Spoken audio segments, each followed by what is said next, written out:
81 kg metre पर second square.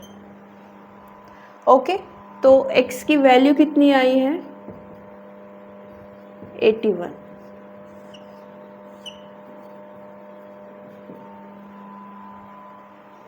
Note कर लीजिए। नेक्स्ट क्वेश्चन है हमारे पास, if the acceleration due to gravity at a height 1 kilometre above the earth is similar to a depth d below the surface of earth, then find d. above the earth,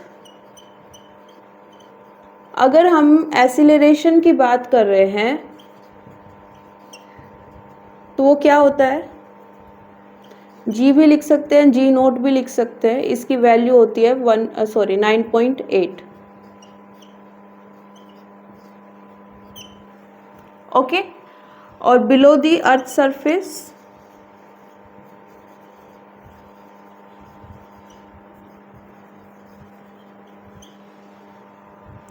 ये होता है 1 minus D by R. Okay, अब इन्होंने बोला है कि जो acceleration है वो इक्वल है, आप h हाइट पर निकालो या फिर d डेप्थ पर। Okay, so according to question ये आ जाएगा, g से g कैंसिल हो जाएगा, h हमारे पास है 1 किलोमीटर और r होता है हमारे पास 6.4 into 10 to the power 6 metre. Okay, अगर हम इसे किलोमीटर में कन्वर्ट करें तो ये हो जाएगा 6.4 into 10 to the power 3 kilometre. ये अर्थ की रेडियस होती है। इसको अगर हम यहाँ प्लेस करें तो कितना आएगा? अब देखो इस वाले एक्सप्रेशन को देखो, इसको हम सोल्व कर सकते हैं बाइनोमियल थ्योरम से।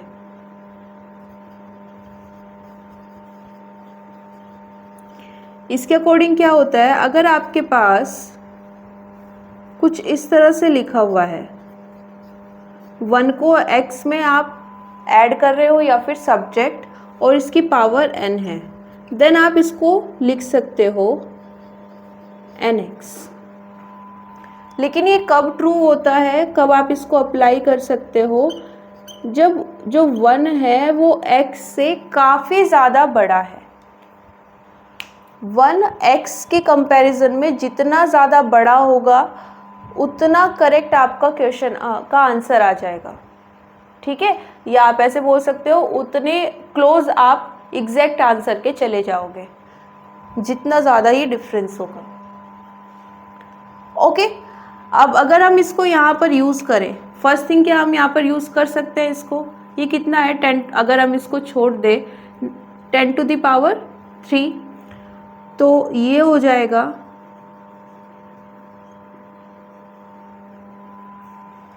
तो 1 एक्चुअली में काफ़ी ज़्यादा बड़ा होता है किसके कंपैरिजन में? 10 टू द पावर -3। और यहाँ पर तो और भी क्या है 1/6.4। ओके, तो हम इजीली यहाँ पर इसको यूज़ कर सकते हैं, हमें करेक्ट आंसर मिल जाएगा। तो कर लेते हैं, क्या आएगा 1 minus 2/6.4 into 10 to the power 3, 1 minus D by R, 1 से 1 कैंसिल हो जाएगा, कितना आएगा?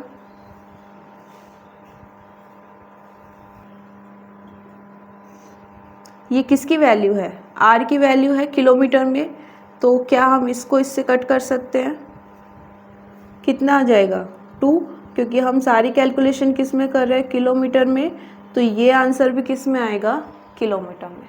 एक वे ये है जिससे हमने अभी सोल्व किया, और इससे पहले हमने जो क्वेश्चन किया था उसमें भी ये वाली कंडीशन आ रही थी, बट उसमें हमने इनर वाला जो पोर्शन था उसको एज इट इज़ सोल्व किया और उसके बाद उनकी पावर को बैलेंस किया ऊपर नीचे ले जाके। आप वैसे भी सोल्व कर सकते हो जिससे आपका काम इजी हो जाए।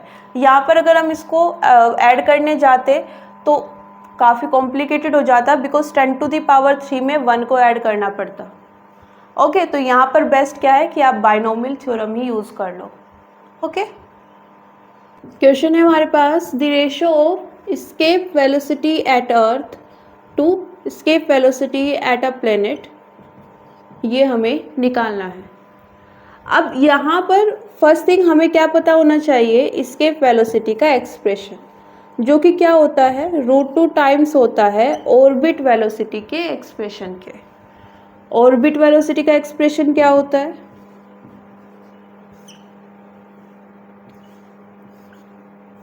ये होता है।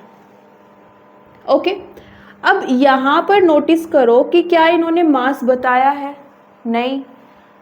रेडियस बताई है, हाँ रेडियस बताई है।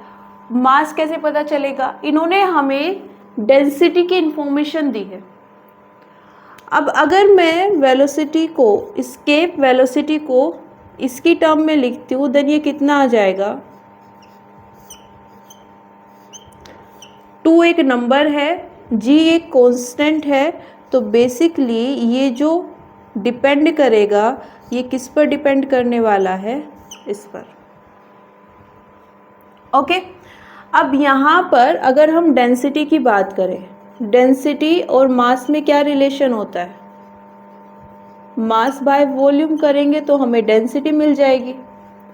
ओके, मास को भी हम m प्लेस कर लेते हैं, वॉल्यूम, क्योंकि हम किसी भी प्लेनेट की बात करें, वॉल्यूम तो कैसा होगा, जो स्फेरिकल बॉडी के लिए यूज होता है, मतलब 4/3 पाई r³। ओके, तो यहाँ से अगर हम m की वैल्यू निकालें, क्या आएगी, 4/3 पाई r³ और डेंसिटी को लिख लेते हैं d। ओके, तो इस एक्सप्रेशन में हम अगर m की वैल्यू को प्लेस कर दें, देन कितना आएगा हमारे पास,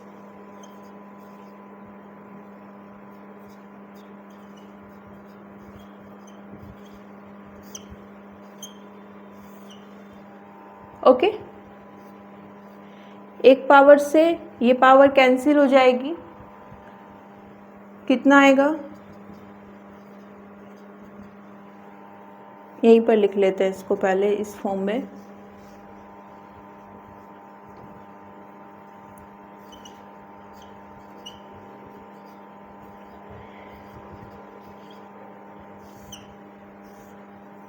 ओके, तो अगर हम इसको मास की टर्म में देखें तो ये किस पर डिपेंड करता है, m/r पर।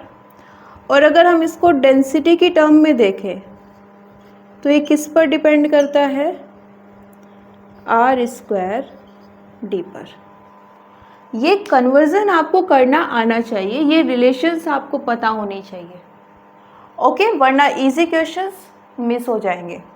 ओके, अब आपको इन दोनों में से किसे यूज़ करना है, जिसके बारे में इंफॉर्मेशन दी है। इन्होंने डेंसिटी बताई है, रेडियस बताई है, बट मास नहीं बताया है, तो हम यहाँ पर इसको यूज़ करने वाले हैं। ओके, क्या बोला है इन्होंने, बोला है जो हमारे पास प्लेनेट है उसकी रेडियस और डेंसिटी दोनों ही 2 टाइम्स है किसकी, अर्थ की रेडियस के। तो अगर हम रेडियस की बात करें, ये है 2r, और अगर हम डेंसिटी की बात करें प्लैनेट की, तो ये है 2 times of density of earth. Okay, इन दोनों वैल्यूज को क्या करेंगे, पहले रेशो निकालेंगे और फिर वहां पर पुट करेंगे।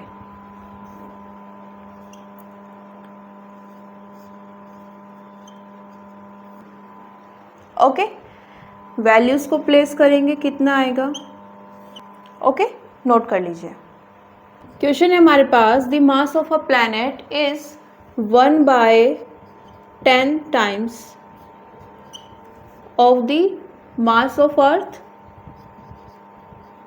okay, and its diameter is half of the earth। Diameter और रेडियस में क्या रिलेशन होता है, 2 टाइम्स करेंगे रेडियस का तो हमें डायामीटर मिल जाएगा। तो इसको हम यहाँ पर यूज़ कर सकते हैं।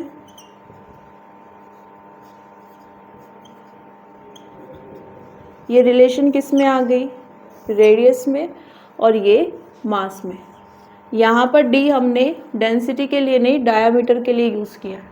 ओके, वरना तो कैपिटल डी यूज़ कर सकते हो, कन्फ्यूज़न नहीं होगा। अब यहाँ पर नेक्स्ट क्या दिया है, acceleration due to gravity on that planet.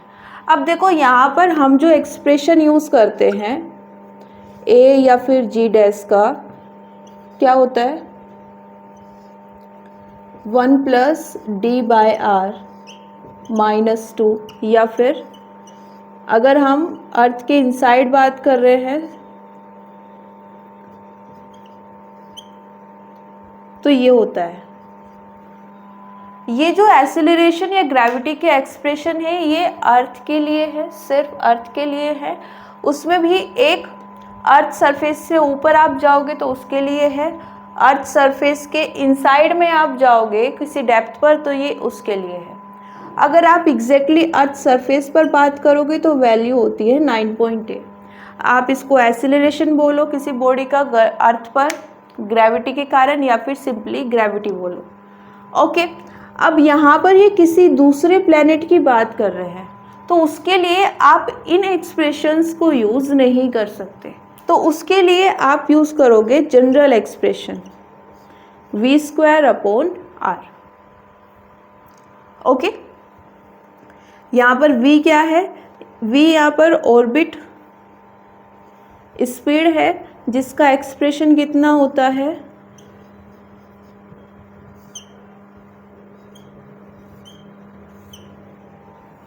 Okay, तो कितना आ जाएगा gm/r²।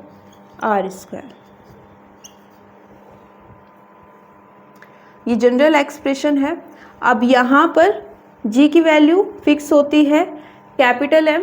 इन्होंने हमें बताया है कि ये जो आप प्लेनेट की बात कर रहे हो उसका मास जो अर्थ का मास होता है उसका 1/10 होता है। ओके, बात करें रेडियस की तो इन्होंने बोला है ये कितनी है, half of radius of earth. Okay, कितना आ जाएगा ये। अब देखो जो ये GM है इसके लिए आप क्या यूज़ कर सकते हो, क्योंकि हम अर्थ के मास की बात कर रहे हैं तो ये किसके इक्वल आ जाएगा। ओके, प्लेस करेंगे कितना आएगा। हम इसको यहाँ पर यूज़ नहीं कर सकते थे जब हम किसकी बात कर रहे थे, किसी दूसरे प्लैनेट के मास की और रेडियस की, बट अब यूज़ कर सकते हैं। तो ये कितना आ जाएगा, तो इससे ये कैंसिल हो जाएगा, कितना बचेगा, ये जिस प्लेनेट की हम बात कर रहे हैं उस पर ग्रेविटी के कारण एक्सेलरेशन है, जो अर्थ पर ग्रेविटी होती है उसका 4/10 टाइम्स है। ओके, दूसरा आपको इसका भी आइडिया मिल गया होगा कि हम किसी दूसरे प्लैनेट के लिए इसको डेफिनेटली यूज़ नहीं कर सकते, बट अर्थ के लिए हमेशा यूज़ कर सकते हैं। ओके, नोट कर लीजिए। क्वेश्चन है हमारे पास, a rocket is fired vertically upward with a speed of VE divided by √2। आप इसको इनिशियल स्पीड बोल सकते हो। इस स्पीड के साथ में रॉकेट को फायर किया गया है वर्टिकली अपवर्ड डायरेक्शन में, कहाँ से, अर्थ सरफेस से।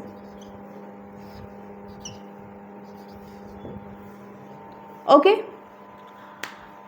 where VE is escape velocity on the earth surface। VE की वैल्यू क्या होती है, ये होती है √2 ओके, अगर आप इसको कैपिटल G की टर्म में लिखना चाहते हो तो ये हो जाएगा RE। ओके, एक और एक्सप्रेशन अभी हमने देखा था, ये √2 टाइम्स होता है किसके, ऑर्बिट स्पीड के। अर्थ सरफेस से बात कर रहे हैं तो यहाँ पर हमेशा RE आएगा। ठीक है, जब हम अर्थ सरफेस से बात करेंगे। The distance from the surface of earth up to which the rocket can go before returning to the earth. देखो इन्होंने वर्टिकली अपवर्ड डायरेक्शन में रॉकेट को भेजा है, और क्योंकि रॉकेट है वापस आएगा, बट वापस आने से पहले ये अपनी एक हाइट गेन करेगा, जिसको आप मैक्सिमम हाइट भी बोल सकते हो कि ये अर्थ सरफेस से मैक्सिमम इतनी हाइट तक जा सकता है। जब ये इस हाइट पर जाएगा देन ये कुछ मोमेंट के लिए रेस्ट पर आएगा, तो यहाँ पर इसकी जो स्पीड है वो ज़ीरो हो जाएगी, और स्पीड ज़ीरो होने का मतलब यहाँ पर इसकी जो काइनेटिक एनर्जी है वो भी ज़ीरो हो जाएगी। ओके, तो ये हम किस हाइट की बात कर रहे हैं, मान लेते हैं h मैक्सिमम हाइट है जिस तक ये जाएगा। ओके, अब यहाँ पर ये कुछ इन्फॉर्मेशन हमें दे दी गई है, हमें क्या निकालना है, ये h मैक्सिमम ही फाइंड करना है। कैसे कर सकते हैं हम, इस तरह के क्वेश्चंस में जब हमें एनर्जीज नहीं दी होती है बट स्पीड पता है, हाइट निकालनी है, तो ये हाइट और वेलोसिटी या स्पीड का जो कॉम्बिनेशन है इसको हम सॉल्व करते हैं एनर्जी कंजर्वेशन प्रिंसिपल से। कोई भी रॉकेट या सैटेलाइट की अगर हम बात करें या इवन किसी दूसरी बॉडी की हम बात करें, किसी भी मोमेंट पर आप उसकी टोटल एनर्जी चेक करो वो हमेशा सेम रहेगी। सेम रहेगी तो हम अगर किसी दो पॉइंट की बात कर रहे, दो सिचुएशन की बात कर रहे हैं, तो उन पर भी दोनों पर एनर्जी सेम रहेगी। इनिशियली हम मान लेते हैं जब रॉकेट को फायर किया गया उस वक्त जो उसकी टोटल एनर्जी थी उसको हम क्या लिख सकते हैं, initial kinetic energy plus initial potential energy. अब हमें क्या निकालना है, वो हाइट चाहिए जिस पर ये जा सकता है रॉकेट। ओके, तो इस पॉइंट पर हमें जो काइनेटिक एनर्जी मिलेगी उसको हम फाइनल काइनेटिक एनर्जी बोल देंगे, और जो पोटेंशियल एनर्जी मिलेगी उसको फाइनल पोटेंशियल एनर्जी। ये हमारा फाइनल पॉइंट है, और इनिशियली कहाँ पर थे, अर्थ सरफेस पर, क्योंकि अर्थ सरफेस से ही रॉकेट को सेंड किया गया है, फायर किया गया है। ओके, अब यहाँ पर अगर हम बात करें इस फाइनल पॉइंट पर काइनेटिक एनर्जी कितनी है, ज़ीरो। पोटेंशियल एनर्जी का एक्सप्रेशन क्या होता है, अभी हमने देखा भी था, जिस भी पॉइंट पर हम बात कर रहे हैं वो अर्थ के सेंटर से कितनी हाइट पर है वो चेक कर लो। तो जब हम यहाँ पर बात कर रहे हैं तो इसका एक्सप्रेशन कितना आ जाएगा, स्मॉल m रॉकेट का मास है, ओके, और ये हो जाएगा r प्लस h, बिकॉज हमने ये जो एक मैक्स लिया है ये अर्थ सरफेस से लिया है, हमें यहाँ पर जो हाइट चाहिए वो कहाँ से चाहिए, सेंटर से। ओके, यहाँ आ जाते हैं, काइनेटिक एनर्जी कैसे निकाल सकते हैं और पोटेंशियल एनर्जी कैसे निकालेंगे। पोटेंशियल एनर्जी के लिए हम अगेन इसी फॉर्मूले को यूज़ करेंगे, ये हो जाएगा, क्योंकि अर्थ सरफेस से रॉकेट को फायर किया गया है तो अर्थ सरफेस पर उसकी सेंटर से डिस्टेंस कितनी होगी, कैपिटल R। ठीक है, बात करें काइनेटिक एनर्जी की, अब देखो यहाँ पर एरर हो जाती है हम लोगों से, क्या कि जब हम काइनेटिक एनर्जी की बात करते हैं ग्रेविटेशनल चैप्टर में तो हम डायरेक्टली इसको क्या लिख लेते हैं,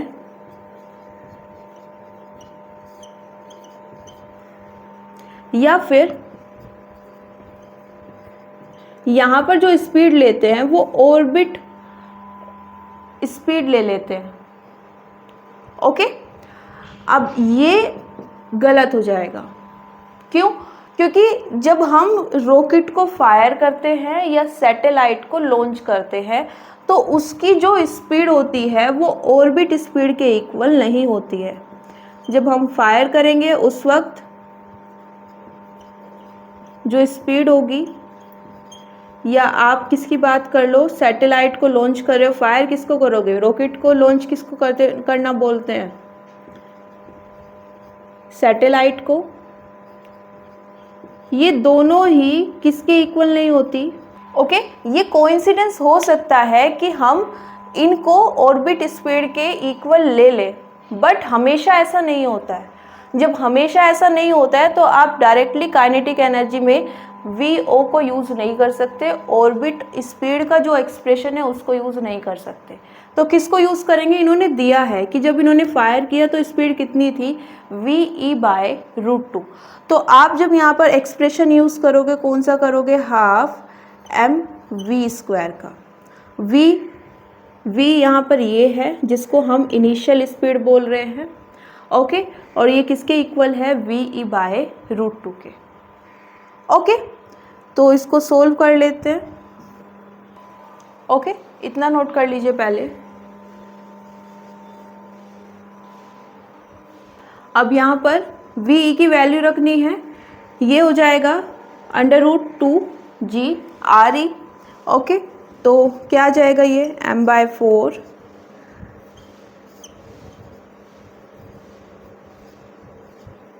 re को सिंपली r लिख रहे हैं,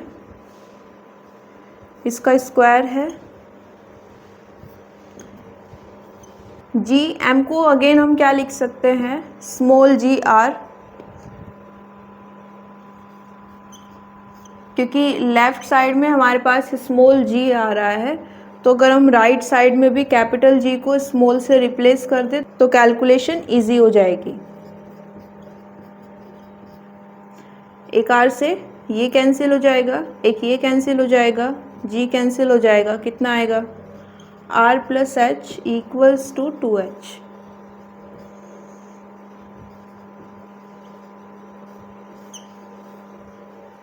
तो h किसके इक्वल आया है, r के, और r क्या है हमारे पास, तो h भी कितना आ जाएगा,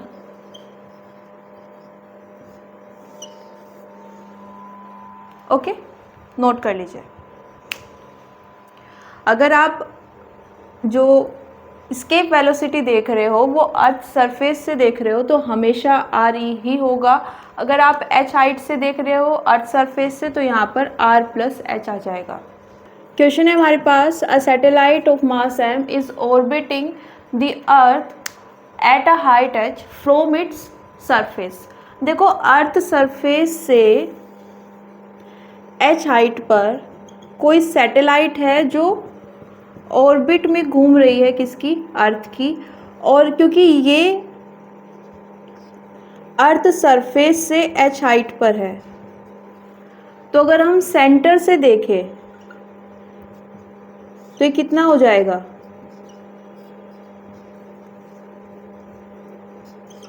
r + h। ओके, अब इन्होंने टोटल एनर्जी पूछी है, तो टोटल एनर्जी मतलब E क्या होती है, kinetic energy plus potential energy.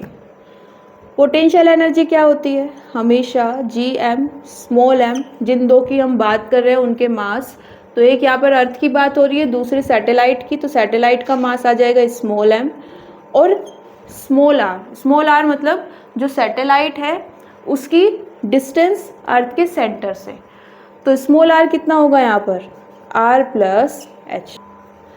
अब बात करें अगर काइनेटिक एनर्जी की, तो देखो यहाँ पर वो सैटेलाइट की बात कर रहे हैं, लेकिन जब सैटेलाइट को लॉन्च किया गया तब की बात नहीं कर रहे हैं।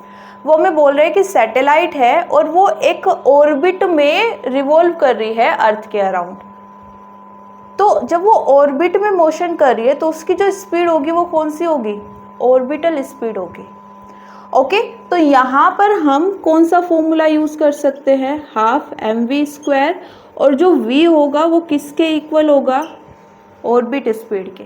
क्यों, क्योंकि यहाँ पर जो हमें सिचुएशन दी गई है उसमें सैटेलाइट को लॉन्च नहीं किया जा रहा, या कोई रॉकेट नहीं है जिसको फायर किया जा रहा है, सैटेलाइट है और अपनी एक फिक्स ऑर्बिट तक वो जा चुकी है, ऑर्बिट में वो रिवॉल्व कर रही है। ओके, तो यहाँ पर अगर हम बात करें ऑर्बिट स्पीड की क्या होती है, तो r क्या हो जाएगा यहाँ पर, r + h। ये एक्चुअली में जो ऑर्बिट है उसकी रेडियस है, और इस ऑर्बिट की रेडियस क्या है, जो सैटेलाइट की डिस्टेंस है किससे, अर्थ के सेंटर से, तो ये कितनी आ जाएगी, r + h। अब इसे हमें किसकी टर्म में निकालना है, g0 की। अगेन हम क्या यूज़ करेंगे, gr² = gm। तो इसको हम क्या लिख सकते हैं,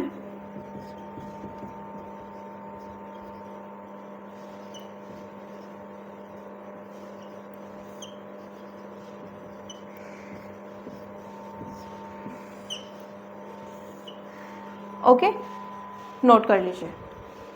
देखो जब हमने चैप्टर पढ़ा था तो पोटेंशियल एनर्जी का हमारे पास जो फॉर्मूला था वो कुछ इस तरह था, R final minus R initial. अब यहाँ पर हमने आर फाइनल को आर लिख लिया था और आर इनिशियल को इनफाइनाइट, तो हमारे पास फॉर्मूला क्या बन गया था पोटेंशियल एनर्जी का, minus G M divided by R, because 1 बाय इनफाइनाइट हो जाता है 0। और तब से हम हर सिचुएशन में जब पोटेंशियल एनर्जी निकालते हैं ये एक्सप्रेशन यूज़ करते हैं, ना कि इसको। जब हमने वर्क डन निकाला तो हमें पोटेंशियल एनर्जी का डिफरेंस लेना पड़ा, चेंज देखना पड़ा, तब भी हमने इसको यूज़ नहीं किया, हमने इसी फॉर्मूले को यूज़ किया। अभी हमने क्वेश्चन किया था उसका, चेंज इन पोटेंशियल एनर्जी, इसी फॉर्मूले को 2 बार यूज़ किया। फाइनली कहाँ पर था, इनिशियली कहाँ पर था। ओके, आज के लिए इतना ही। आई होप कि आज की क्लास में आपको कुछ ऐसे पॉइंट ज़रूर पता चले होंगे जो आप पहले से नहीं जानते थे या फिर जिनको यूज़ करते हुए आप कुछ एरर कर रहे थे। इन पॉइंट्स को आप अपने शॉर्ट नोट्स में अटैच कर लीजिए, जिससे नेक्स्ट टाइम जब आप इस चैप्टर को रिवाइज करोगे तो ये आपको याद रहे। आज के लिए इतना ही, मिलते हैं नेक्स्ट क्लास में। Thank you everyone, see you soon.